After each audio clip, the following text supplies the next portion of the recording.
So just keep eyes on him back there, and he'll be able to give you some time or time limit once we get close to those 3 minutes. The way we're going to do the question before we get started on the introductions for each candidate, we have a bucket with some points. So that's how we're going to decide the order. You're going to pull, and it's going to decide the order for each question. On the second round of questions, or the next question, if you pull first, then the other candidate will pull second, and so on and so forth, right? So that's how we're going to do the Q&A. So we can go ahead and get started with the judges for 50th Judicial District D to introduce themselves. Good evening, everyone. Thank you so much for inviting me here, Mega. Thanks, Bridget, for being our moderator. Thanks to all of the candidates for being present as well, and thanks everyone here for being present as well. I am Dwazendra Smith. I'm running for 15th Judicial District Court Judge, Division D. That is the seat that is currently held by Judge Rubin, who's retired. The voting district for that is parts of Lafayette Parish and parts of Acadia Parish. So we have a pretty big parish to go through. As far as me personally, I have been practicing for over a decade now. I've done insurance defense, I've practiced criminal law defense, I've done family law, I've done personal injury, some will successions. Basically everything that you can think of, you name it, I've basically done it. Those are all of the things that this seat will encompass. And not only my practical experience, but my experience as me being a single mother, all of that I feel has propelled me to where I am, and it makes me uniquely qualified for this position. And I'm so happy to be here tonight. I always am happy when I get the chance to speak to my constituents. I look forward to the questions, and I look forward to talking to everyone tonight. Thank you. Good evening, y'all, and thank you, Bridget, Andres, and the Mega Lunch. My name is Royal Colbert. I'm also running for the 15th Judicial District Division D, which again is the seat currently held by Judge Rubin, who's retired at the mandatory age. I am a lifelong resident of Lafayette, born and raised at 228 Martin Luther King, which was formerly Lilligan Drive, so I'm homegrown right here in Lafayette. Swam in OJ Moves on Schools, played football with the Dyke, shot and shoot basketball in Brown Park and at the King Center. This is my home for me. I have over 20 years of experience as an attorney, graduating from Southern University back in 2000. I am a major currently in the United States Army Reserves, which I will be retiring on August the 18th. So I have done federal, military, and civilian law. I am currently a prosecutor with the 15 JDC, specializing mostly in felony crimes and a lot of sex crimes. I also have a small private practice where I have been practicing for the last 20 years on St. Landry Street, where I do personal injury law and civilian law. I am a former assistant attorney general and a former insurance defense lawyer for all states. So again, the experience I have, I think I'm the most experienced candidate in my particular race. I do some family law, not much of it, but this seat is not a family law seat. This is the seat of general jurisdiction, and as far as the qualities go, that is where my expertise come in. Again, it ranges across. But even more important than that, Lafayette is actually my home. This is where I was raised. I know your mother, your father, your sister, your brother. Those people know how to contact me, and I can contact them. I always say my philosophy is rehabilitation over incarceration. That is why I'm running for this particular seat. I want to stand on the shoulders of a giant, which is Judge Rubin. I want to continue the program that he has started. I have worked the system from both the outside, having been a public defender for 8 years, and currently as a prosecutor from the inside. So I know the system from the inside and the outside. So again, I want to ask for your vote on November 3rd. Thank you. Okay, we'll start with the Lafayette City Marshal. Thank you, and thank you all for coming. Appreciate you, Major, for calling us out and coming to give this forum. Let us know just where we're at, where we stand. Again, I'm John Trahan, Jr., number 94 on the ballot. I'm born and raised in Lafayette, Louisiana. Myself, I was simple street baby, born in was parking at the Boys Club. Moved to the south part of town, which was at one time, one Lafayette, and then went to the different schools there. Again, connecting the whole Lafayette together. Born and raised here, as I said before. I'm a 32-year veteran with the police department. I actually worked with the Louisiana State Police for the last 26 years, 6 years with the Sheriff's Department before. Prior to that, I've been in law enforcement and community service since the age of 17. At 17, I enlisted in the military, a delayed entry program, and not leaving until I graduated high school in 1984, when I did my boot camp before leaving the Missouri. During that time, my Army Reserve, National Guard time, I attended UL, but back then it was USL, the criminal justice program. While doing that, I got activated to Desert Storm. After Desert Storm, I'm a Desert Storm vet for your first war, unite people. That's what we want to do, unite people. Again, I came back to the Sheriff Department and started with State Police. While with State Police, it's unbelievable. It's a great experience for me. I've been around the country. I've been around the country to include Canada, Alaska, California, the whole Southwest border, 2 of us Espanol. So I actually trained. I was a trainer of trainers of national. I was nationally recognized as the interdiction officer of the year and nationally recognized as the trainer of the year in 2004, 2005, respectively. I've been to Manhattan, I've been to Rochester, New York, training. State police don't only do patrol the interstate system. We're a total police elite network. Not only that, I was on every Democrat and Republican Party committee that was actually in New Orleans. We had to security for that team. First, I was also part of the first 9/11 Super Bowl team, the security team for the Super Bowl. NBA All-Star was also part of the NBA All-Star Super Bowl team. And as far as security for the Dome. I did several Mardi Gras in New Orleans. So I'm John Trahan, and that's what I bring to the table. A total unity and transparent. Not just working abroad, I actually brought my training back to Lafayette, and I've helped most of everyone in police before. Some of you in here that stopped and asked me questions, I'll help you while you're on your patrol. Because I understand different language and health. But I also taught for the Louisiana District Attorney Association, their criminal interdiction team. I was part of that team where it was, back in the time, was not DWB or DWH. I taught those diverse training back then. So I know today, if our world that we're in right now, I can bring that same diversity to Lafayette and make sure that everybody has a good way of life. And the last of all, not just being police work. After my 12 hours of shift, my 16 hours of shift, I coach our kids. I coach some of these kids in here. I coach them in basketball. I coach them track. I coach our kids. And I was still an advocate. I also did training of cyberbullying to my community, the classes at church. Thank you. I'm John Trahan.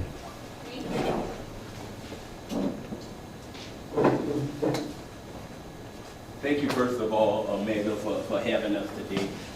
Again, I think we want to talk to people, and we want to tell people the differences and what each and everybody have done. Also, I have been in law enforcement for over 30 years myself. I'm from New Orleans. In 1984, I joined the Air Force. Went to the Air Force, also did reserve time, did a total of 9 years. And then after I came to Lafayette, Louisiana, I worked for Orleans Parish Sheriff's Office. I worked there for several years, and then I came to Lafayette. I came to Lafayette in 1990.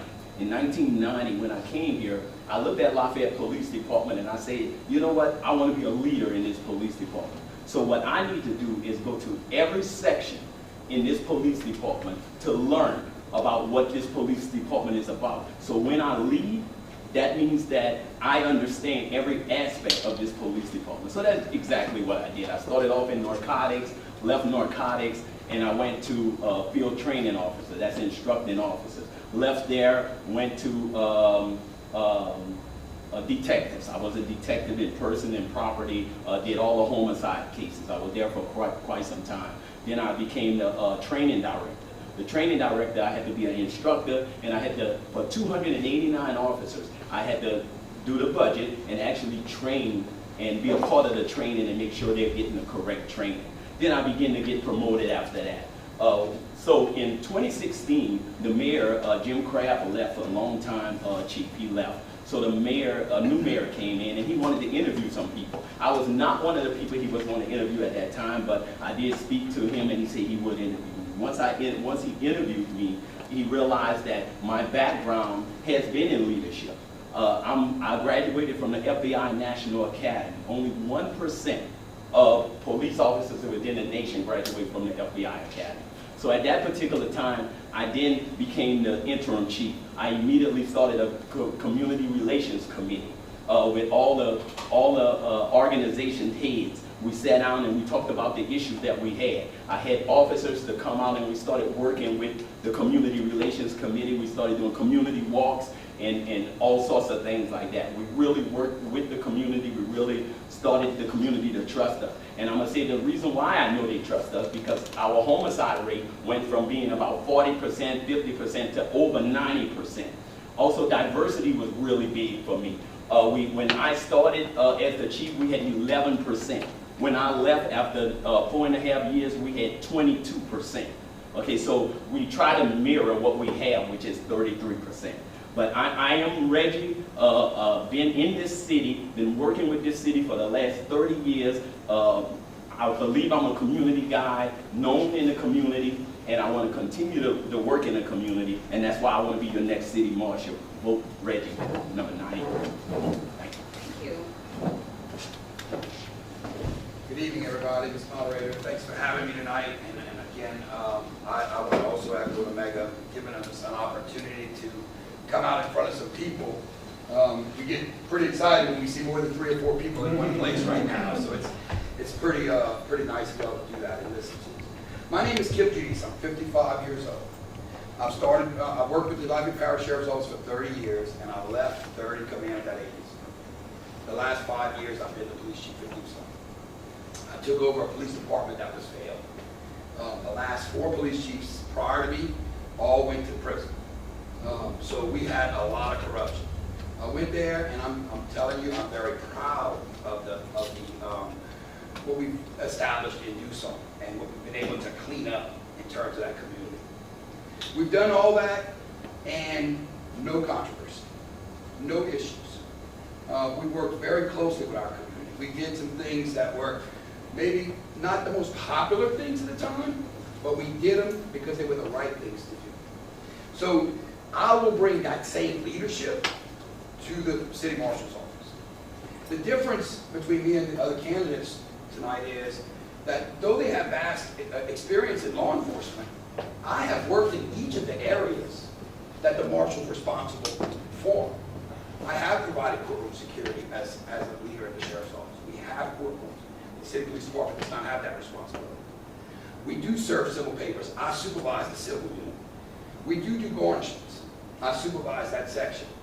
All of the areas where the city marshal has specific duties, the management of warrants.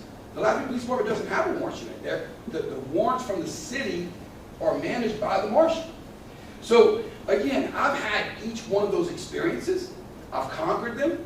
I had to supervise a lot of employees. I had 186 enforcement certified people under my command as a Lafayette Parish Sheriff's deputy, as a commander of the patrol division actually. And as chief of police, I currently manage the entire budget for the town of Tucson. It's a much smaller department, but I'll tell you that it brings its own challenges. Because as a sheriff's deputy commanding the patrol department, I had a lot of subordinates that I could lean on. I don't have a lot of that in Tucson. It's me and the city clerk and the mayor. That's who works out these budgets and makes sure everything, there's no overruns or anything of that nature. So it's an interesting challenge, but I'll take to the city marshal's office. Again, I ran 6 years ago, lost by 2% of the vote. I can tell you, it was a calling to come back and offer myself to the people of Lafayette, because I do know that I can bring a very good management style to the office. My name is Judice. I'm number 91, and I'm the only one in the city marshal's office that you should vote for. Thank you. Thank you. So as I mentioned, we have some very well and qualified candidates for all the seats that are being open tonight. So I just want to tell the candidates that this meet and greet is going to be a little bit different than some of the ones you've been attending. We pride ourselves, again, to be involved in the community. So these are questions that the community wanted to know. So we dug deep. We got the tough questions. So they may be a little uncomfortable, but we want to know your true and truthful answer and your opinion about the situation that we're going to discuss. So we ready to get started? Let's get started. So we'll mix and match. We'll do some questions for Judge, and then we'll do some for Marshal. We'll start with judges. So we'll start with the judges. So who has some? I do. Okay. So your first question is going to be, Louisiana leads the country in incarceration of black men. What would you say started this trend, and why do you believe it's continuing? May I remove the mask? Huh? May I remove the mask? Yes, please. Okay. Louisiana does not only lead the nation in incarceration of African American men. By default, we actually lead the world in incarceration of African American men. I don't know if you guys have actually checked the stats or the price, but it's $16,174 per year to incarcerate one person. tuition at USL, and I'm saying USL because that's where I went to school at, was not that great when I got my bachelor's degree from USL. We have started criminalizing behaviors and kept criminalizing behaviors which no longer need to be criminalized. Additionally, our African American men are more likely, because we don't have the financial resources, to receive jail time than our counterparts in River Ranch. Some liken it to racism. A lot of it has to do with economicism. And I'm going to say economic racism, meaning that when so-and-so's daughter who happens to live in River Ranch or on Camellia Boulevard gets in trouble, and I'm an ADA and I say that, the first thing they do is go check their child into rehab. And they end up hearing that, oh, he's not such a bad person. He needs help. He has a problem. But when one of our children gets in trouble, then he doesn't have the resources to find himself that help which he actually needs. So he ends up going to jail. And that's been the way it's been for a long time. In Lafayette, in Acadiana, in Rain, in Dusong, in Scott, in Crowley. That's the way it's been. So we begin working on the inside of that problem, trying to alleviate that stress. One of the issues is, and I want to say this, and I have a lot of friends who are police officers, but I've said it before and I'm going to say it again. I think that slogan the police department uses to protect and serve, it needs to be reversed. It needs to be to serve and then to protect. Because when you serve me, you protect me. First, see me as a person. See me as a human being. Don't worry about my economic status. Don't worry about my dress. Don't worry about the music I'm listening to. Don't worry about whether my car has 24-inch rims on it. See me the same way as you would see that student from St. Thomas More. See me as the same way you would see that student who's going to Como just because I go to Northside. See me as a person. Additionally, one of the other reasons is that we no longer know each other, and we don't hear each other. We're too busy screaming at each other. And our people have begun to get the brunt of that screaming. So again, this is not a new problem that we have. It's an old problem. So where did it start? It started back in the 1960s when they started criminalizing behavior that only we do. Remember, gun laws were invented not to restrict, after the Second Amendment, not to restrict people from having guns, but to restrict us from having guns. Crimes were invented not to restrict people from committing crime, but to stop us from doing certain behaviors. So for us, it became a crime, while for somebody else, it wasn't a crime. For instance, even the voting. We couldn't vote because we couldn't count the beans in a jar. We didn't own land, or we couldn't read a simple sentence. Well, no one taught us to read. So again, where did it start? It started way back in the past. How do we solve it? We work within the system. Thank you. Last same question. Can you repeat that? Sure. So Louisiana leads the country in incarceration of black men. What would you say started this trend, and or why is it continuing? I'll say a couple different things. I think number one, that started because of legislation that is very, very old that needs to be changed. There's so many different laws that are still on the book that don't even apply today, but it's still on the book for some reason. So I think that's the number one reason.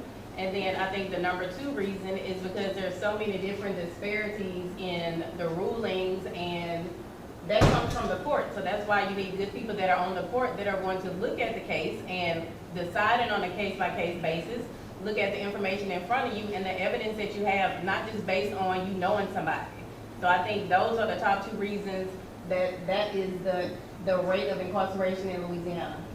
Thank you, Dwa. All right. We'll start now with the marshals. We'll bounce over to them. So, who's number one? All right. So your question is, Trump's top administration, that's President Trump's top administration officials claimed Sunday that systemic racism is not an issue in the U.S. law enforcement agencies, even as thousands of Americans continue to take the streets and protest. Do you think that it exists, and is it an issue in law enforcement, both externally and internally? That's an awesome question. So does systemic racism exist? And the answer is absolutely. And I often say this, is that perception is reality. And so if the perception in this community is that they are being treated differently, then it's existing. It's something we have to deal with as a police administration. I think that there are several ways that we address it. I ran 6 years ago, I mentioned that earlier. When I ran 6 years ago, ladies and gentlemen, there were no African Americans employed at the Marshal's office. 26 people, not one African American. That was a problem. And if you go back and look at my YouTube advertisements, you're going to see that I specifically said we needed to address that. We need to be reflective of the community that we release. That's an absolute necessary. I will never be a black man. I get that. But I could certainly sit on the side of one and listen and understand the differences. The things that I don't quite understand. I grew up on Wall Street. I've never had a silver spoon, ladies and gentlemen. I'm one of 9 kids. My dad was an electrician. My mom was a homemaker. I often tell people, I went to J.W. Falk, and in 3rd grade, the teacher said, "This kid, put your right hand in your right pocket, you got 1 nickel. You take your left hand, you put it in your left pocket, you got a nickel. What you got?" I said, "I got somebody else's pants." I never had no money. So I understand how it is to grow up poor. I don't know all of the aspects of how it is to grow up African American. But I will tell you this, I am committed, 100% committed to listening to everyone. I have to hear the stories. I have to be able to look at each situation and then feel it in my heart, understand that we need to accept the fact that we have issues in the police departments, in law enforcement. If I recognize it within my agency, I address it head on. I live by a code that Mike Newstrom taught me, and that was bad news welcome. And the point of that is if we didn't know about the problem, how could we even begin to fix it? So I would certainly have an open door policy, listen to the community, listen to the concerns, listen to the things that they feel like we are doing not properly. And then let's address it and talk it through. Maybe we need to make changes in those areas. I have done that in Tucson. We have trained. We're the only agency in Lafayette Parish that has provided training to all their officers to dealing with mentally ill people who are in crisis so that we can try to resolve those situations differently. 35 years of law enforcement, all in Lafayette Parish, never fired my gun once. Used my mouth as many times as I could. Thank you. Appreciate your answer. Thank you. Does systemic racism exist? Yes. I've been a part of it. And it's been happening to me many times after 32 years of law enforcement. As I said, when the Desert Storm, it happened in the military, but I stayed true to who I am, who my parents told me I was, and believing in myself. Did it happen in the sheriff department? Yes, it did. I was told that I would be obedient patrol. And things would happen in the sheriff department. I moved on to state police. Again, not accepting what people would tell me who I can do, what I can't do. Again, believing in myself. Why would Louisiana State Police? Well, the colonel, they told me I can't rob Peter to pay Paul. So I stayed on the criminal interdiction team, where I can teach the first traffic, the first traffic stop. And not stop somebody because they black driving the car. Or not stop somebody because they Hispanic driving the car. I have those training. So does it exist? You're doggone right it exists. But however, if you educate your people on the process of what's going on, then you can help everybody. Because let me tell you something. Some people are very sick in this world, and I understand it. And I dealt with them from Alaska down to Florida and from California to New York. However, if you believe in yourself and you're holding to what you believe in and make them respect yourself, see, respect reciprocates respect. The answer is yes, it does. But what do I do to make it for? I will make sure that our marshals have that diverse training that they need and open that conversation like you would want somebody to treat your grandma. No matter what race or religion it is. That's how I was raised. That's how the community brought me up. Like I said, off of Simcoe Street, Radcliffe, to off of La Nouvelle Road, and which is now called the South Side. It wasn't no north and south at the time. It was Lafayette. Okay. So does it exist? It exists. But I tell you, stay true to who you are. Have those hard, tough questions that some people don't want to have, and have that. And make sure you have those conversations. And again, bring that diverse training to every officer. And I tell you what else I would do. I would get in the community and ask, what issues with systemic racism that they need, or whatever type of systemic problem you need, that we need to address. Because if I can have that addressed by the community and bring it to my office where it goes within law and within policy procedure, you best believe we will make that marshal's office a marshal office for all, not just for certain, for all. And I'm approaching. Number one, I will be approaching. It doesn't matter. People, like I said, people knock on my door at 8 o'clock at night after I got up and ask me questions because I'm approaching. It don't matter what color they are. It don't matter what race they are. They ask me that because I'm the state trooper that's been around the country. I'm the one that worked in Lafayette. I'm the one who lived in Lafayette. I'm the one who served in the military with all different genres of people. I'm the one for your marshal, number 94 on the ballot, John Trahan. Thank you, John. Reggie? You hear my opponents saying what they would do. I'm proving. I'm gonna tell you what I've done, and it's a big difference. Okay, I've led a police department of 289 people. Okay, when I took over, it was 11%. They used to have things that happen to us while we was at the agency where we doing academies. You have 10 people get hired in an academy, and always the African Americans get hired last. Okay, all that has changed. I'll put people in positions that has never, I give, and I didn't do it, I give people an opportunity. You know, Bridget is the first African American to be a PIO. It was because I put them there. The first recruiter, female, we started recruiting differently. And yes, the answer to that is yes. The reason being, I think in a law enforcement agency, it starts with recruiting. It starts with who you recruiting, where you recruiting. Okay, how did I get to 22% in 4 years? It's because we went to the HBCUs. It's because we went to the churches. You know, it's because we was in the neighborhoods, because we was doing things with the community that nobody else had done. So when you ask me that question, I tell you, because I'm proven, I don't have to sit here and say, I would do this or I would do that. Look at my record and look what I have done in the agency in Lafayette Police Department.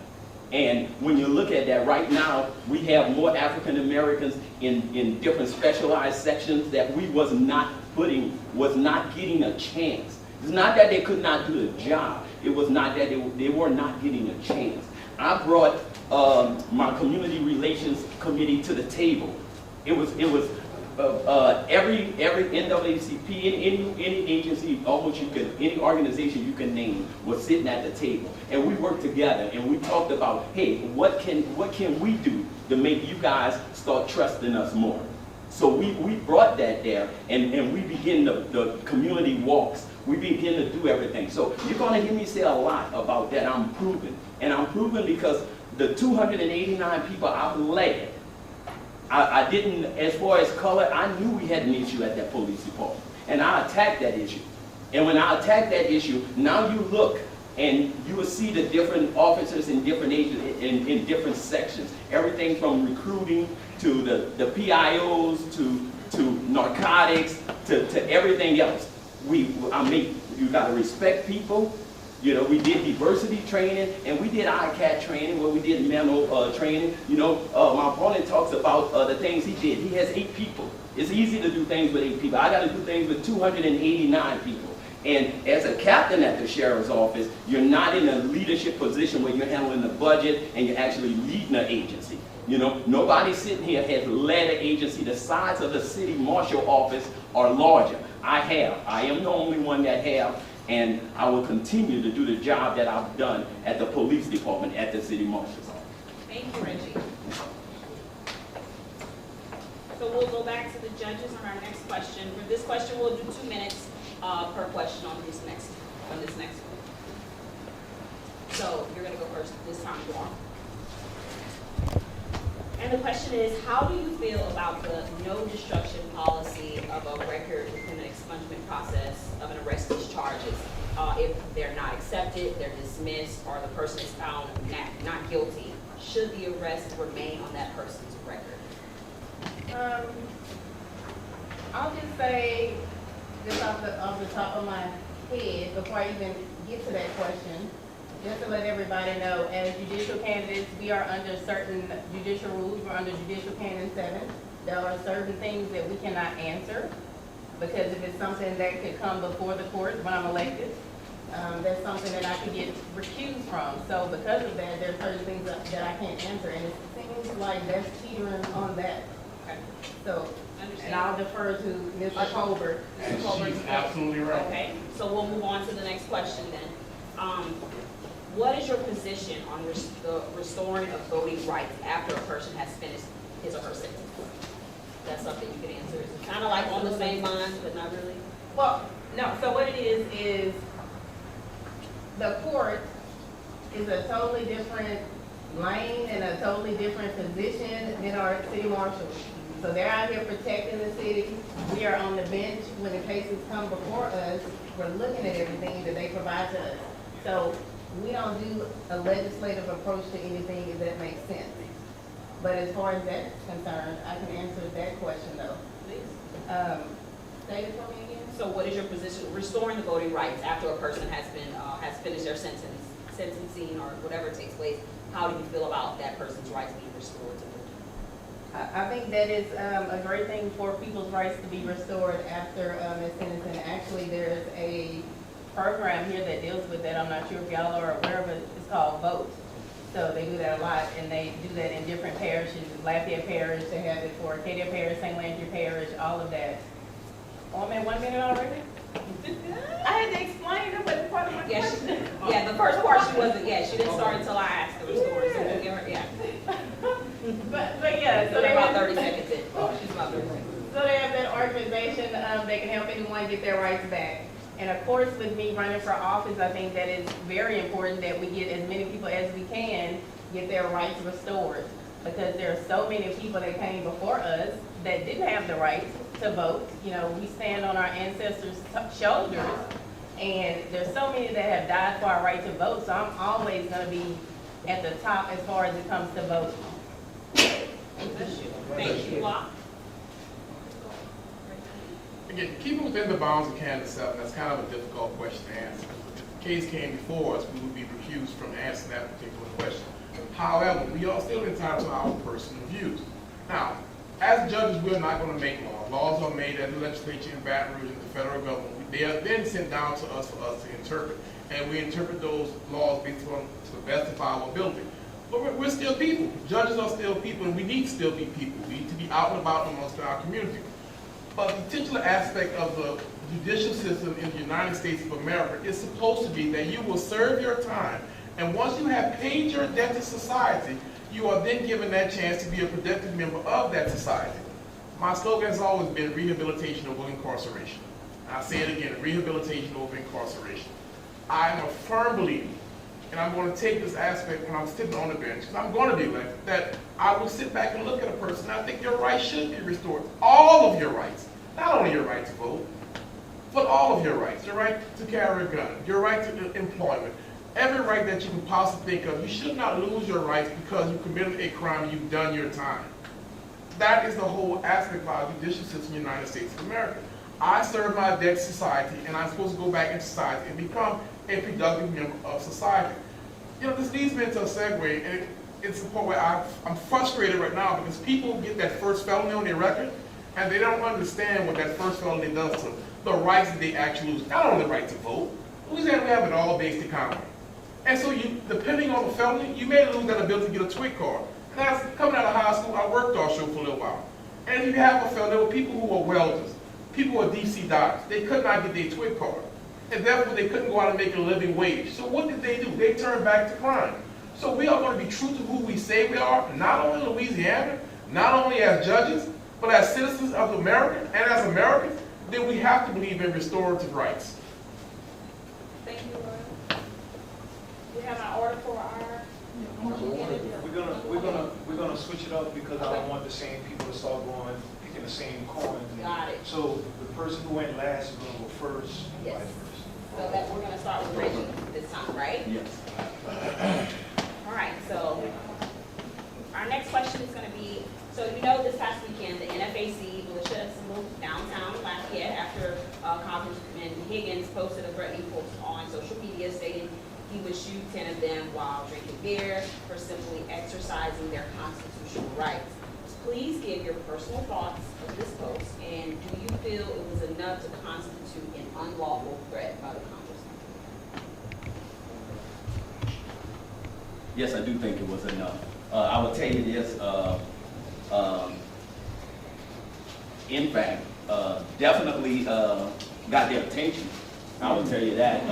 And sometimes you have to get attention to get something accomplished. So I went down there personally because I wanted to see them march. I wanted to actually see them march and see the number of people that would actually come out there to actually participate. and it was very impressive. So I don't think a statement like that will be made again. I think that sometimes, even if you hold an elected position, you have to understand that words that you say mean something. And if you don't understand that words mean something, then this is the type of thing that happens. It won't be said again, I guarantee you that. So I do believe that what took place showed unity, showed that it won't be tolerated, and that that everything that was brought to the city at this particular time, I believe that, also I do believe that a permit should have been given, because I know there was a lot of controversy on that. You can't discriminate against anybody. Whatever the law says or whatever is written, you have to give them that particular permit. So again, I say yes, and I say also that what took place will get the attention that was needed, and it'll never be said again. So I think it was a successful Saturday.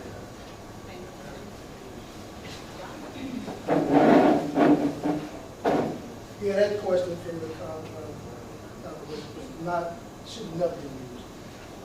And I say never because he's supposed to be there for the people and not supposed to have a bias opinion. When I put my hand on the oath of the Bible, saying I will uphold the laws of as a policeman, as a state trooper, you uphold the laws for everybody. So you have to be very careful with what you say, how you say, and how you do things. That's been my whole career.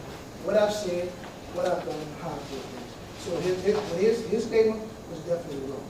I can tell you I have never said those type of statements, and I would never will because I remember where I come from. And I remember just how it is as being a person in this here world where you have to struggle for everything in life.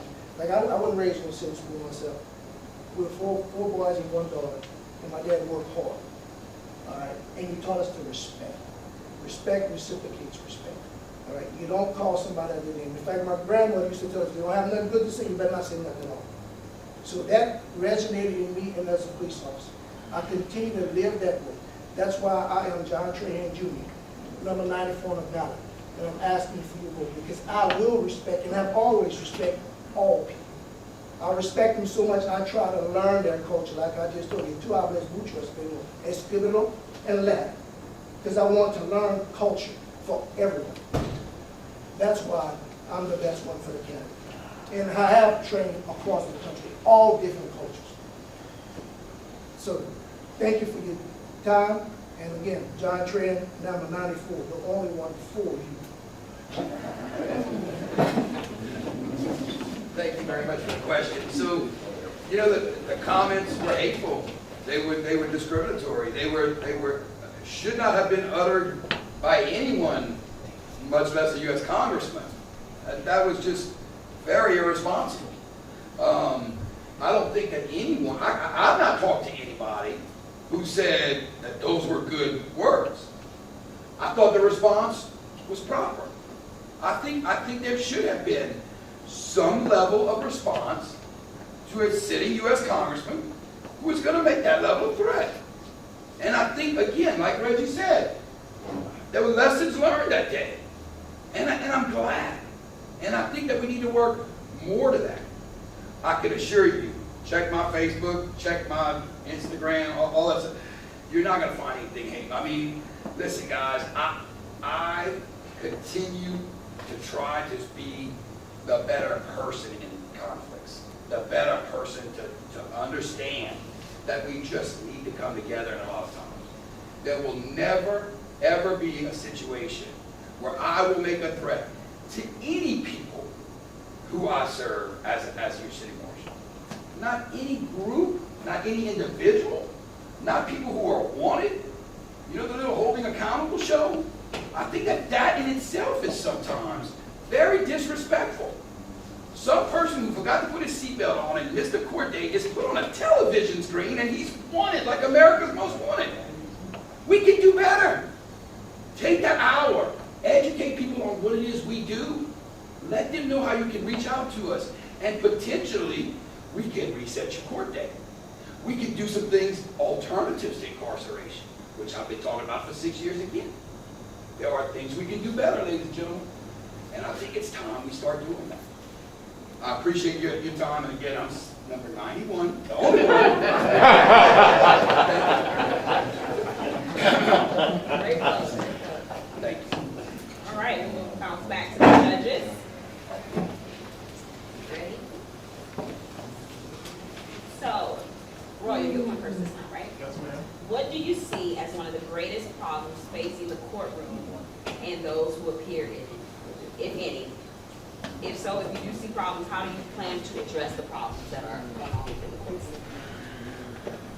At this point in time, the greatest problem facing the courtroom, one, is be time. Two, would be lack of resources. Three is forward thinking. When I say time, people come to court all day and they get there, they spend their whole day sitting in the courtroom and nothing gets resolved. But that's a financing issue. Then the judges are constricted by certain things they can and can't do, and they want to think outside the box. But again, that's a financing issue. And then the public defenders are very short-staffed. That's a financing issue. The DA's office is short-staffed. Right now in the Lafayette Parish, we are 988 short. But again, which is a financing issue. The plan is simple. At some point in time, we have to realize the system we have is broken. We have to start looking for alternatives. So how do we look for alternatives? We start thinking outside the box. You go back home where you come from. You figure out what are your resources available to you within the community where you come from. We don't have any mental health training. And I'm not a police officer, and I don't know what they do as far as mental health training. But the population of individuals with mental sickness and mental illness is growing. And I don't know if that's a result of the drug use in Louisiana, but it's growing. So we have to think outside the box. So how do we do that? One, to solve the mental health issue, we need police officers who are trained in psychiatry and or psychology. But we have a whole college sitting down the street. So we get those interns. Two, we stop having people incarcerated because that breaks up the family. Again, thinking outside the box. We let them pay for home incarceration, the home monitoring, where they're paying to stay home, but we make a requirement that they get a job. And McDonald's is a good enough job to keep you at home. So now they're paying and we're saving money. Again, we're solving the financing issue. Three, the judges, again, descend from your ivory towers. Go out and meet your people who you're going to judge. Meet these people, get to know these people, and you have to know these people. And then you will begin to understand the needs of your community. You also sit here and be a judge, but you want to be able to know your community. You cannot judge a community if you're not from that community. Again, I was a military officer for 28 years and I still am. I've led hundreds of men in battle and not. We have to think outside the box. Again, adapt and overcome. Thank you, Roy. I think the biggest problem facing the court today is efficiency. For my over a decade of practicing law here, almost every time that I go to court for my clients, I'm there all day long. And what does that mean? That means that my clients are paying me to be there all day long, $300 an hour. So that's one of the main things that we need to change is the efficiency of the court.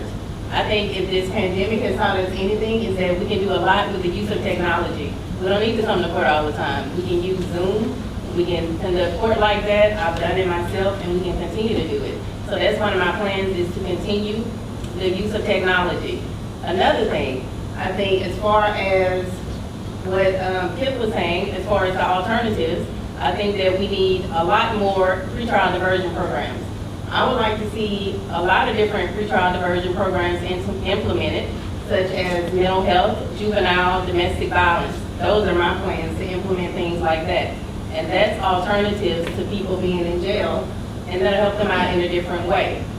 As far as the you can't judge a community comment, I disagree with that.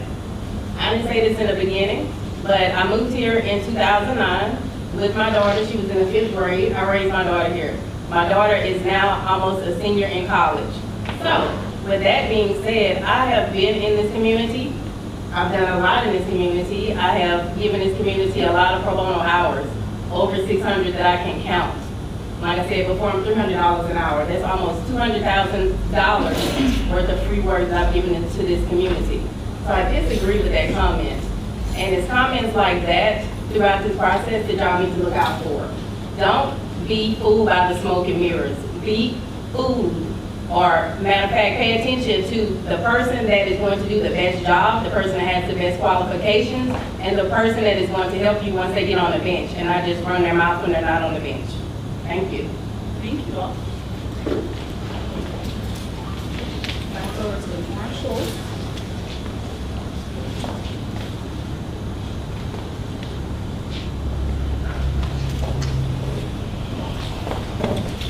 So President Trump just recently signed an executive order banning racial sensitivity training because he feels that the training itself is racist. What is your position on his order and the racial sensitivity training? Again, when I went to USL, my professor told me, you close your mind around, you become the most difficult person you know. And don't close your mind around. You have to bring those racial trainings in. You have to bring across the board, because we don't know, again, I was raised a country boy. And trust me, cultural diversity goes way back. Country people don't understand that. We play together. It really don't matter what your race is. Then I moved to the north side of town. We had just a certain amount of group of friends, blacks, that we played with. Then I moved to the south side of town, which was not known as the south side of town, and I had people call me the N-word. But if you understand, not everyone, but you have people understand the culture, training that they need, then President, if he had that culture training, then he would make those big statements that are not correct. You need to train everyone in all walks of life. You need to make sure that they train, because again, we all made different. We all see different. We all think different. But if we can come together and understand how you talk to people. My whole career has been that way, on how you speak to people. I worked with the sheriff department. I sat on the porch with some old ladies that knew my grandmother. And the only thing they want to do is give me a glass of water. And you sit down and you listen to them. And they told me about a person that's hiding drugs in the palm tree. All right? Listen. Listen. And I called my partner and said, look, I'm sitting on the porch over here with these people. All right? Y'all go to the next area, and when I'm about to leave, I'll call y'all. So cultural diversity has always been in my area. Okay, same on the south side. They're hiding drugs in the cane field. I used to run drugs in the cane field. You know where hiding that. But those people, they're messing up my fields. They're doing it, that's what they're doing. So unless you understand people and understand this whole ring of cultural diversity and be willing to respect each and everyone, then that's the only way we're going to solve this world problem. Because if we understand one thing, we're all made in the likeness of God.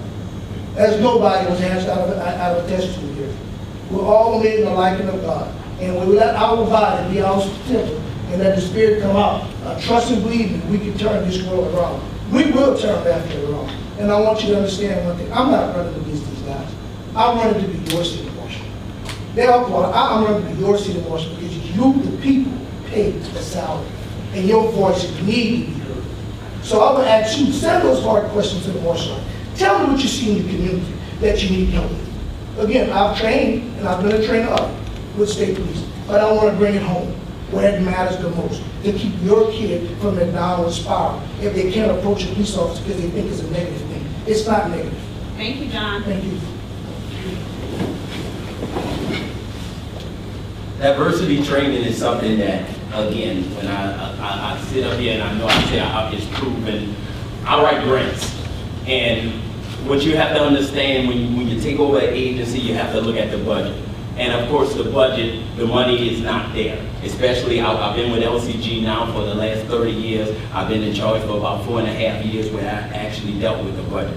The budget for the city marshal's office is about $2 million. Okay, in the last 4 years, I wrote grants over $2 million. So diversity is very important. So what we did was we was able to get grants. We was able to send people, we call it trainers.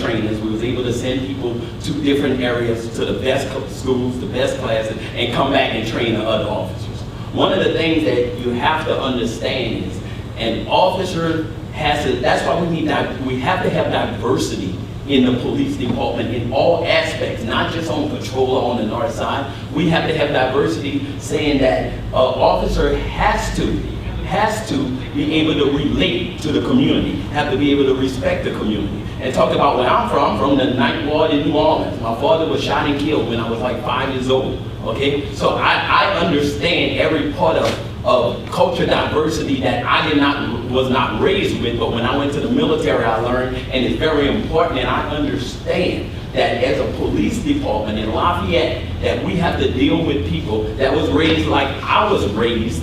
And I've been on the north side my whole time living here, my whole 30 years. So treat people with respect, community relations boards that I will bring, and my community relations board that I will bring to the city marshal's office won't only include the city marshals, myself. We'll also talk to the city judges and get them on board, because they're the ones that's making the orders and telling us that, hey, these are the programs that we're dealing with, you know? And I will be writing grants, I will be getting more funds in, and those funds will be for equipment, those funds will be for training, and those funds will be for the community.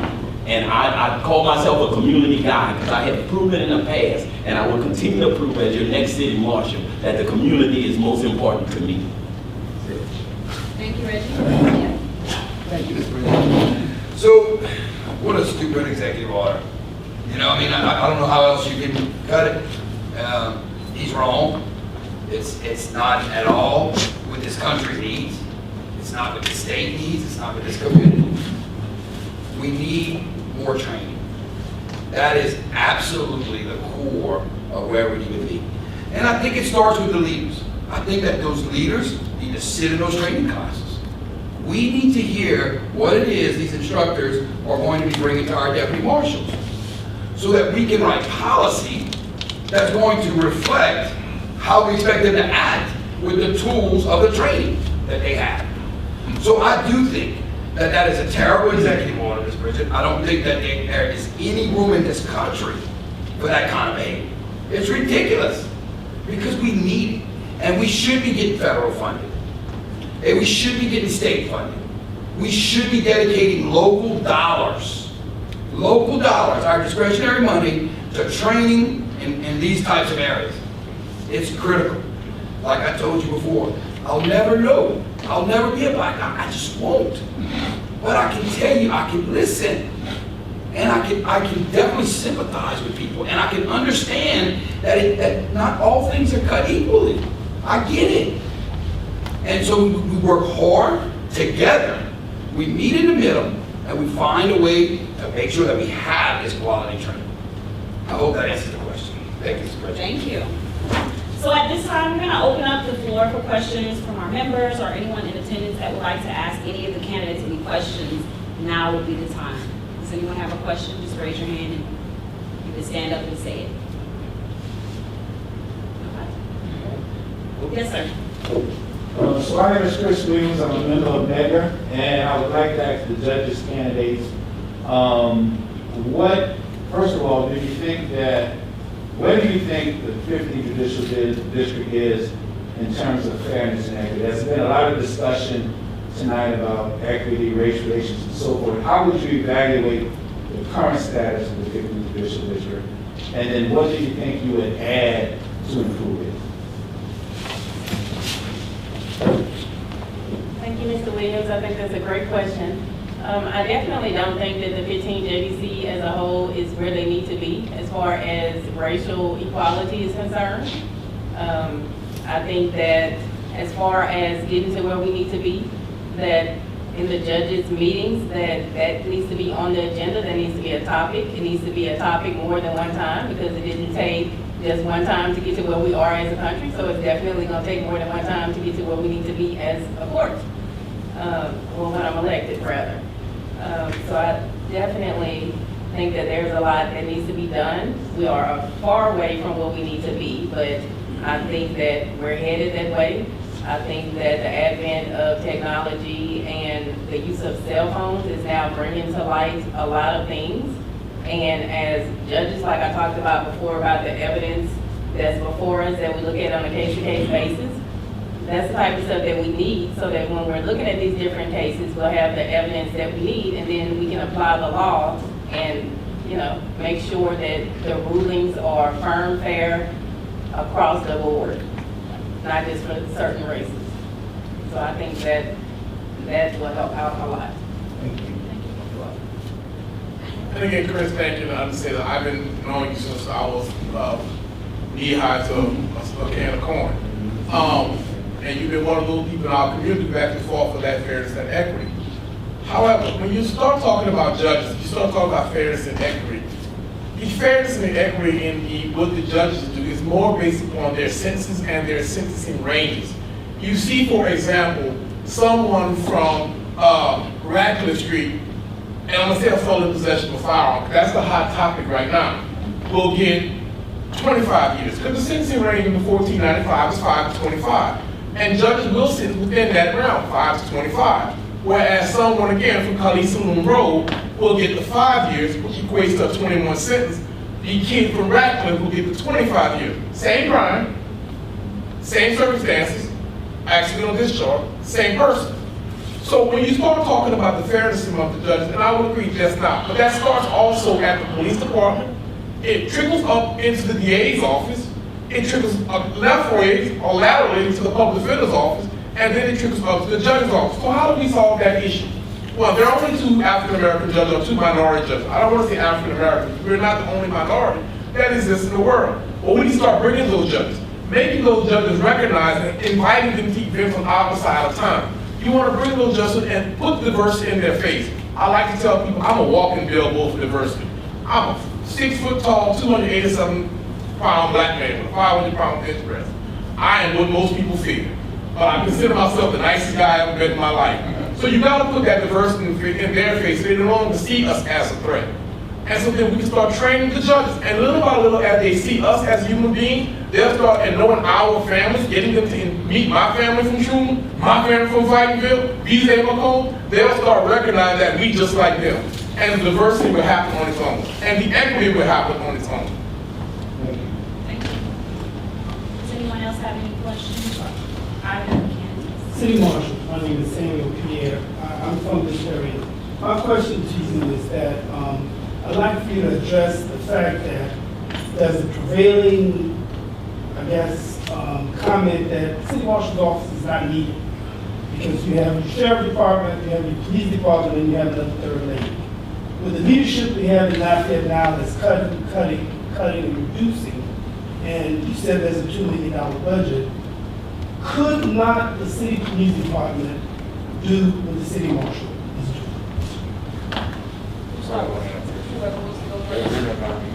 Well, city, I would say true, and the city police is tasked with state law and crimes, whereas the city court marshals handles everything that's in the misdemeanor courthouse. So that's 2 different job areas, and I don't think that it would be conducive to anyone in the public to put those units together. We need to stay united as far as helping each other, but separate as far as agencies. Because they handle mandates from the court. Somebody that's already had their citation to come to court. So they need to stay focused. We need to stay focused. The marshals and stay focused we have in court. Not that we can't be diversified in our training to assist our brother units. That has to happen. But we have to stay in our lane, like we put stay in your lane. All right, that's our lane of expertise. We master our craft.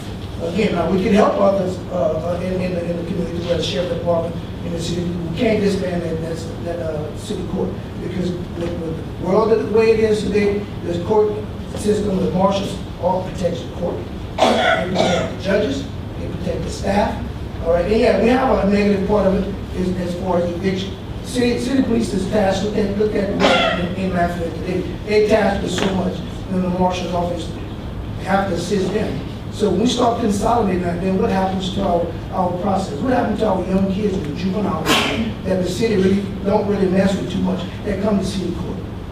I'm an advocate for our kids. I have kids. I have a young black son, all right, 15, 16 years old, 16 or more, is going to be driving. All right, so I know that maybe one day he'll be able to go into the process of the court. Hopefully he doesn't, but maybe some of his friends will. But if I can help them navigate that process when they go into a troubled time in their life, because let's face it, from 18 to 21, there's all kinds of things going on. But if they can find that marshal's office, that policeman that have to deal with different things, different crimes in our city, they find that marshal's office. Thank you. The way I would answer it is efficiency is the reason. The Lafayette Police Department, which I led for the last 5 years and was there for 30 years, they answer in-service calls. They go call to call. The City Marshal office does not. The City Marshal's office has very specific orders, and their orders coming from the city judge. So more than anything, it's efficiency. Every city has, major city has a city marshal's office. So when you really look at that, you know, Lafayette didn't do anything to anybody not to have a city marshal. Remember what happened to Iberia when we consolidated. When we consolidate, that means that we have issues at an office, okay? It would cost more than $2 million for the Lafayette Police Department to attempt to do it because their salaries are higher and overtime and everything else. And they will not be as efficient as the marshal's office could be, especially once I'm city marshal. The orders will be carried out very efficiently. People will be treated very respectfully. And as far, I'll say it now, as far as the show with putting people on TV and stuff, that's gone, okay? Because you have to respect people and you have to do more of community. I want to work with the community. Guess what? When you come to court, you're going to know we're going to have to go get less people because I'm going to inform and educate people what happens in the court system. And basically, we're going to be resetting a court, or we're going to have probations or whatever. And I'll tell you this, and I'm going to say this, and I mean this. I don't believe anybody should be incarcerated for a misdemeanor. Period.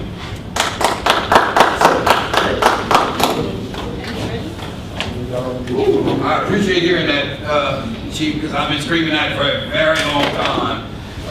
When I worked at the Sheriff's Office, I would get the roll call of people who were incarcerated for a leash law violation or for whatever. It drove me crazy. Prisons were not built for that. To your question, Mr. Pierre, I would say this, that just as a matter of management, imagine that you are a police commander, a police chief, and you have this stack of papers that require service to come to court next week or 2 weeks from now. But you just had a rash of 30 car burglaries right here off of Truman, in the Truman area. Are you going to pull officers from this detail to try to stop these burglaries so these papers can get served? Or are you going to take your personnel and say, let's stop these burglaries first and we'll deal with those papers second? Well, what these papers represent is people coming to court, paying their fines, making city revenue. So this is a priority to the marshal. But to a police chief, it would be something that we would probably have to divert our attention to, because if we had these murders, we have these other crimes going on, the priority would be not in the service of the papers or picking up people on an order or finishing out an eviction. Because you can imagine the police chief is tasked with a lot of very serious and hard decisions with personnel. I mean, he talked about 286. I mean, police could probably use double that. I mean, it's true. On times I've seen where those guys are tasked, you know, to the very end. Now, efficiency is important, but I'll tell you again, from a matter of, again, priority-wise, I think the marshal is focused on making sure exactly what a marshal is supposed to do, making sure people get to court, and so that the court system will run efficiently. And so I think if you handed it off to the city police, the sheriff, or some other agency that has other priority issues, we lose the efficiency of that, and then we potentially lose revenue, and et cetera. So I hope that answers your question. Thank you. Yes, sir. Thank you. I have a question for the, oh, I'm sorry, go ahead. Go ahead.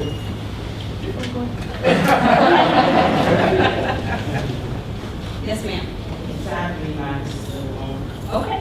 So, as an educator, a long time educator in this community, I haven't heard really anything come up about education, and we know that that's pretty much where it all starts. So, and I'm asking everyone this question.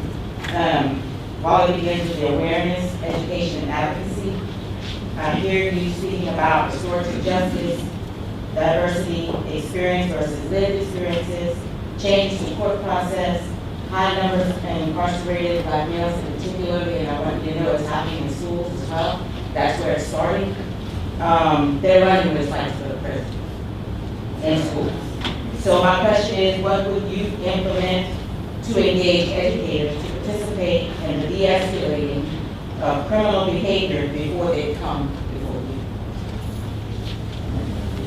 And is everybody answering the question? Sure.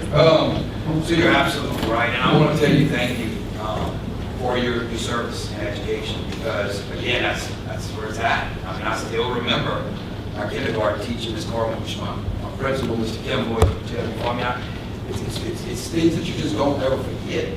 And so if we can install some level of confidence and some level of self-respect at those ages, you're absolutely right.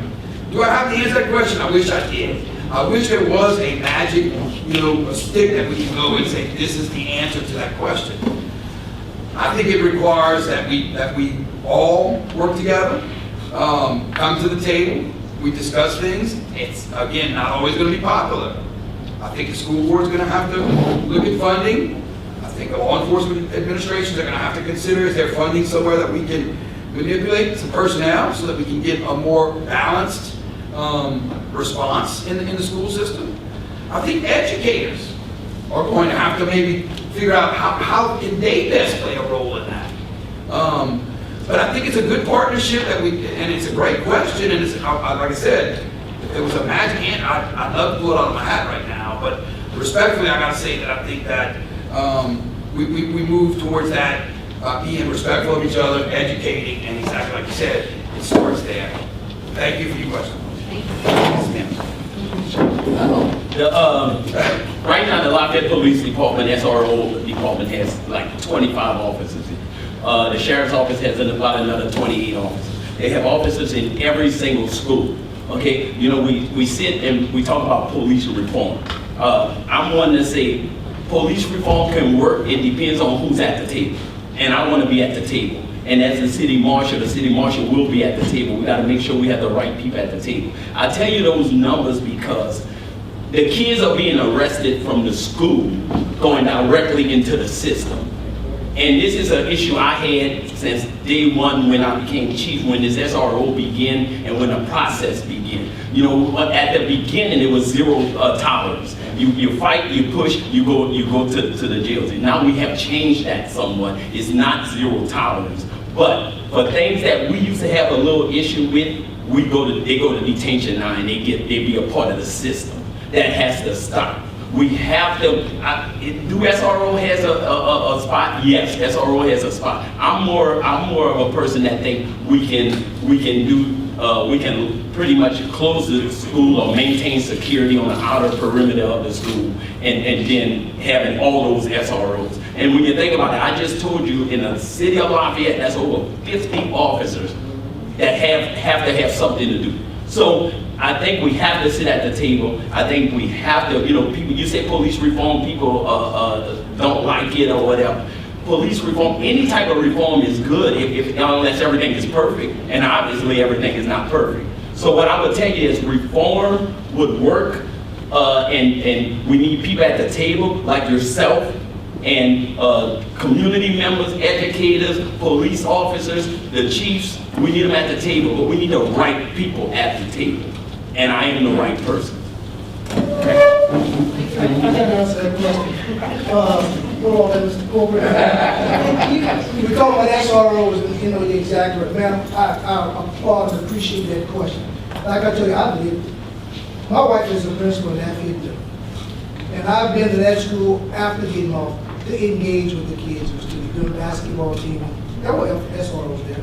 But you get there and you stay engaged, and you talk to the community. You don't talk at them. You talk to them, you find out how we all so common in one goal. Just want to make everything right for the kids. And you will be so understanding that these kids want to respect themselves.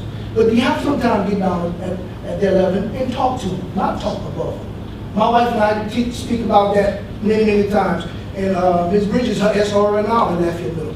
All right, so she knows where we stand because we have this kind of, what I'm supposed to do with this, what I'm supposed to do with that. We have to educate those teachers. My wife came home one day and she said the teacher put a kid out of class because he was sleeping. Okay, the wife asked her and said, well, why didn't you wake him up? Well, he's always sleeping. So she had a conversation with the kid. Said, I was sleeping because I take care of my two kids because my mom will work at night. I had to get them ready to go to school. So we're not talking to these kids and find out what's going on in their life. then we understand the aggravated frustrated. I'm not saying allow misdemeanor stuff to happen, but if you listen to these kids, trust me, believe me, they will respect you. They just want to hear. Somebody, God gave you 1 mouth, 2 ears. Shut up and listen to these kids, and you'll be surprised what they're going to tell you. They're going to tell you who's stealing apples off the tree, and they're going to tell you who's stealing stuff out the cars. But you have to listen. Thank you. I guess I should say I'm up to 75 now. But getting to the question at hand, here it is. Okay, some people talk about, like I said, I've been about again, Lafayette is home for me, been practicing law for over 20 years. What do we do and how do we get engaged? Well, this is what we've been doing. First of all, I want to steal a little bit of her thunder because she's not here. I'm going to give Patsy Randall a hand because Patsy has, for the last couple of years, been engaging with the Northside High moot court team, their court competition team. They placed second last year in state, very underfunded. Okay, so how do we engage? As judges, it's a little bit different for us. And I'm a big proponent of being visible. I'm saying that again, be invisible. So what have I done so far? Every year since I've been assistant district attorney, and every year since I have been a public defender, that's over 16 years, I participated in the MAD program. We go to the different schools. They start at a 7th grade level when they enter the program, and they see lawyers, and they see the judge, and they see the prosecutor, and they see the defense attorney, and we hold the program. And while we're teaching them about the effects of drinking and driving, we're teaching them to engage. But more importantly for our community, the African American community or the minority community, they see us as successful people. I'm gonna say this right now, I'm gonna give my sisters a hand. Sisters, y'all killing it. Brothers, we gotta step up. We falling behind. And so what the kids need is they need to see successful young African American men, or successful minority men, or successful men, period. Not saying that I'm successful, but I'm sure goddamn trying. Okay, so how do we do? We started at an early age. I've said it before. You bring back the teen court. When I was in middle school here, in elementary school here, we had teen court. You start with about the 4th grade, you get in trouble, you get your 7th grade advocate. That 7th and 8th grade advocate had a high school judge who's part of the moot court team. So they begin to learn the system. They begin to learn the process. So the kids, they get alternatives. They get picking up paper on a Saturday if their parents can get them there. So they're not labeled a problem child, they're labeled a solution. They're labeled an example. So we gotta start engaging. They gotta start seeing it. So when I'm elected judge, I'm gonna do what I've always been doing. I'm gonna continue to go to schools and read. From the 3rd grade on up. I'm gonna continue working with the moot court board in high school. I'm gonna continue telling kids it's okay to be a police officer, a lawyer, or a cop. Thank you,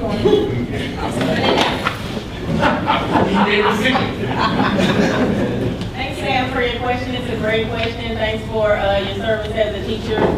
Your question had something at the end about what we would do to implement something. Yes. Again, as a judicial candidate, I cannot implement anything because we don't take a legislative role. We take more of the judicial role. So when they have implemented whatever programs and they are successfully working and they're coming before us with the evidence, that's where I would come in at. So I wouldn't be able to implement any programs, but of course I am a strong proponent of education. Thank you. We'll take one more question so we can go to closing. How do you feel, or what do you think is best when it comes to a DA dropping a charge or deciding not to follow a charge up, or a judge finding somebody not guilty, yet that arrest is still on their records? I'm sorry, repeat that question? I guess more about expungement. And expungement? What do we think about expungement? Yes. Or why isn't it? Why, after a person gets, let's say the charges are dropped or they're not guilty, how do you feel about expungement? Well, let me rephrase the question. Okay. Let me rephrase the question. Okay. If a person gets arrested, but the DA drops the charges, the person still has that charge on their record. Correct. So why can't that charge disappear if the charges were dropped? Well, it can't disappear because there's a process that you have to go through, and that's what we were just talking about. We're talking about the expungement. So I'm not sure if a lot of people know expungements are not just for charges or convictions that you had, it's also for arrest as well. So that is still on your record, and if you would like to get that removed from your record, you need to do an expungement. Follow up. But the issue with expungements is people can't afford the expungements because it's a process That's a long process that you have to go through the DA's office, the clerk's office, and the judge's office. So, and I do know that the clerk of court charges, I think the last time I heard was like $350 or something like that. $550, and Yes. if it's something that's dealing with the driving under a DUI, it's $650.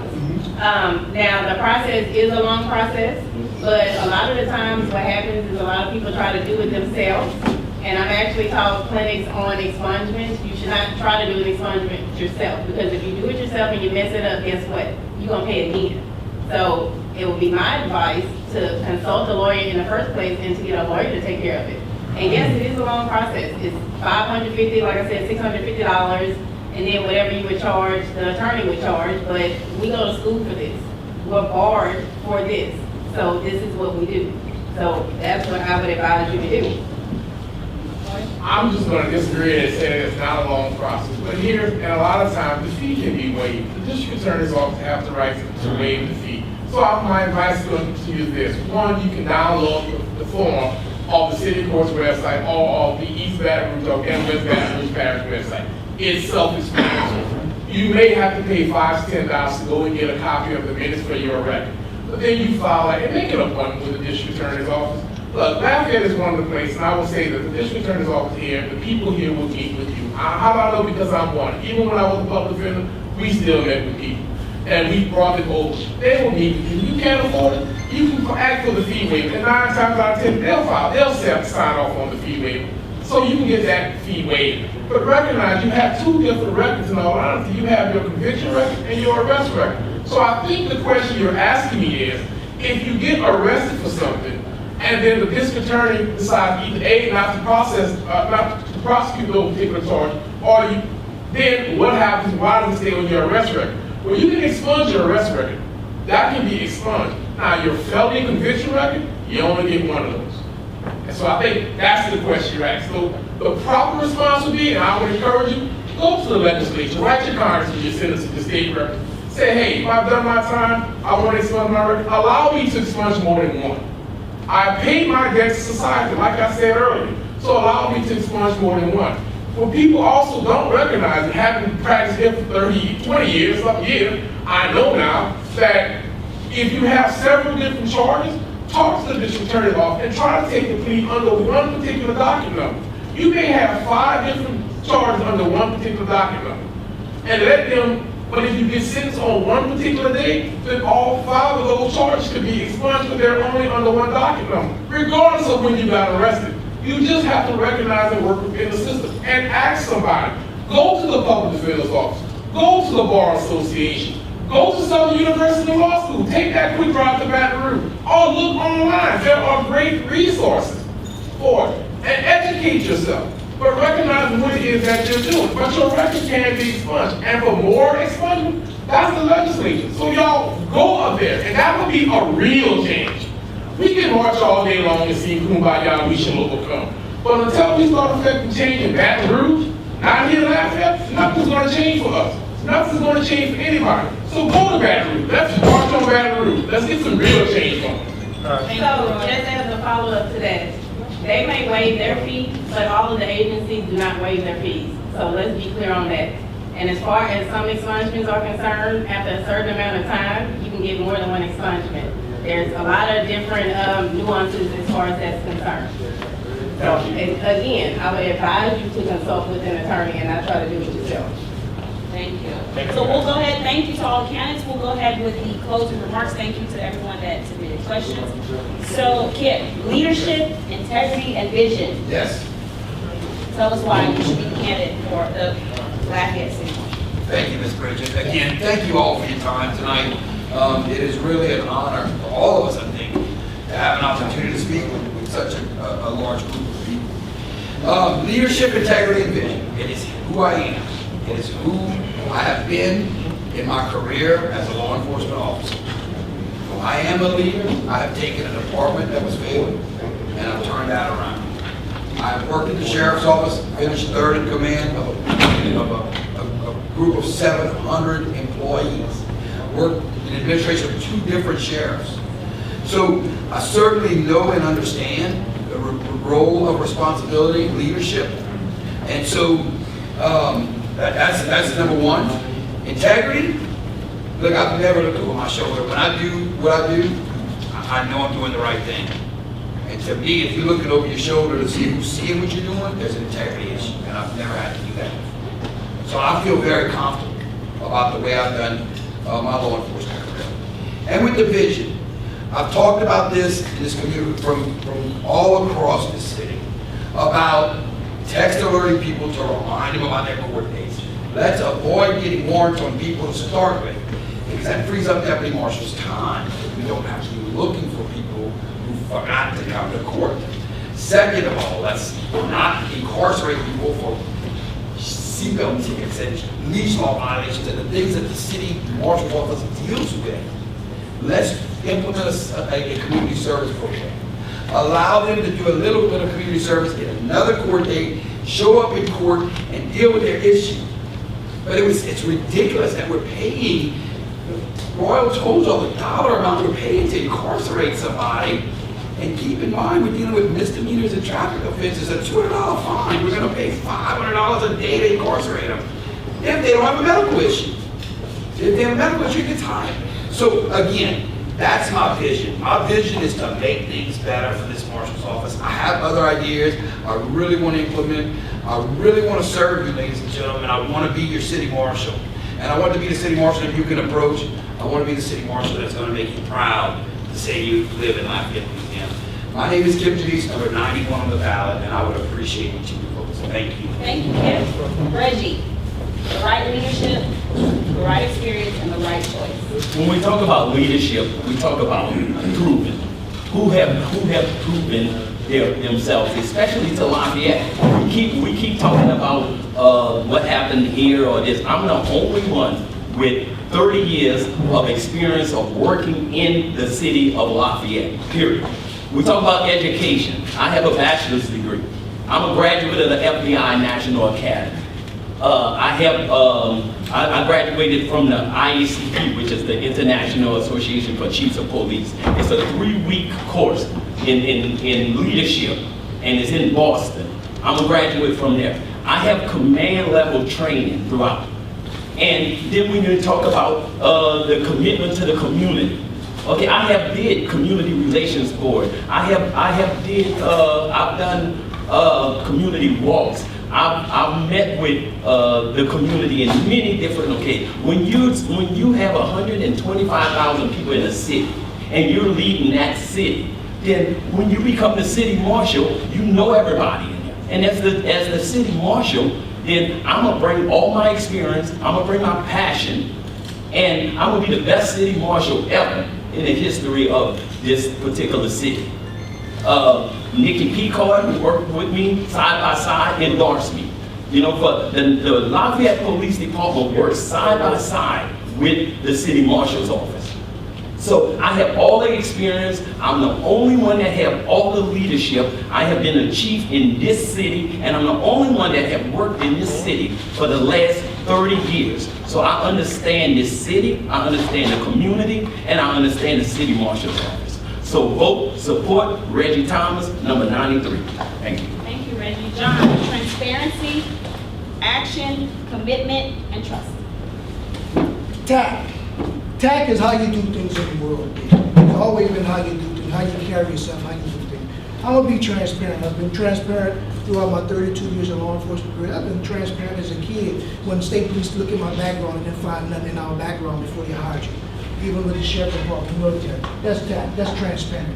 Actionable. I've been actionable when I serve in the military. I've been actionable in our community today. I've been active in our community for the last 32 years. While with state police, I was active going to Holy Rosary teaching and talking to these kids. While with state police, I was active by training with my kids. While with state police, I was active in going to all my wife's schools and helping her with a school program because sometimes the resource officers could not make it. As far as committed, I've been committed for my wife. I've been committed to this city. I've been committed. I'm the only one from Lafayette, Louisiana that was raised on both sides of this city that's committed to the community and the well-being of everyone in this city. And as far as trustworthy, 29 years of marriage with my beautiful wife and my 3 kids, I'm trusted. That's right. Another thing, I'm trusted.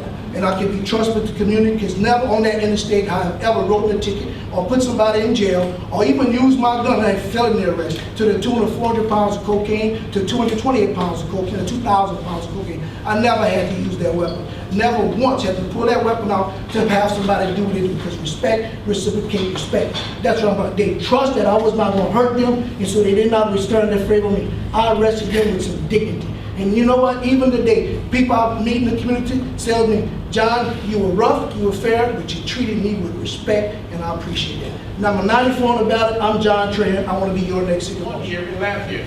I like to say some people talk about it, I've been about it. So what have I done? I have been committed to this community, I've been accepted to this community. I'm going to stand on the shoulders of the giant, Judge Rubin, our first African-American judge. I'm going to continue some of the great works that he has done, and I'm going to prove some of the great works that he has done. But more importantly, I'm going to be reachable.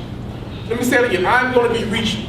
This community trusts me. I think I'm the only assistant district attorney, and I'm proud to say this, who has picked up not one, not two, but 3 young men accused of murder. Why? Because their parents chose to call me. Even though they knew I was the prosecutor, they called me and said, hey, Peanut, that's my nickname, you can call me Peanut. Come pick up my son, because I'm afraid to turn him into the police department. That's showing a lot of trust in this community. That's showing you know this community. When I first came out of law school, there were no judges for me to talk to but Judge Rubin and Judge Evans. The other judges were afraid of us. They don't know us, they don't want to get to know us. I made sure they knew me. Experience. Military experience, 28 years. I worked my way up from the E1 private as a tank driver, all the way to a major as a JAG officer. Civil experience, I've always had my own private practice. I've also been an attorney for Allstate and Attorney General's office. Criminal, I've been a prosecutor for the last 8 years, and prior to that I was a public defender. I helped revamp the public defender's office. I'm the only graduate of the national in this room of the National Public Defenders Institute, McGideon's law graduate. So I've seen it from both sides. But even more importantly, it has affected my own family. I don't mind saying I've had 2 brothers do time and 1 sister looking on drugs. So I understand. So what's it all about? This race is very important. This seat belongs to our community, belongs to our people. I don't talk about it. I've been about it. And I'm going to continue to be about it for the people of this area. Thank you. Thank you to each of our candidates for coming out tonight and taking the time to talk to us, discuss with us, being within the community, and Mega. Thank you. We want to thank Brother Jay for documenting this wonderful event for us. Thank you, Mr. Gilbert. Where's Mr. Gilbert at? Oh, there he is. For the wonderful photos. We can't wait to see them. And of course, Lucian with Cafe Coachella, the wonderful food that we're about to indulge in. So again, we thank you guys for coming out. We thank each and every one of you. This is going to be a very, very, I told you, these guys are, they're there. These candidates are it, man. It's going to be a tough decision. But I know that the community will make the right decision. That's all that matters. Thank you all for coming.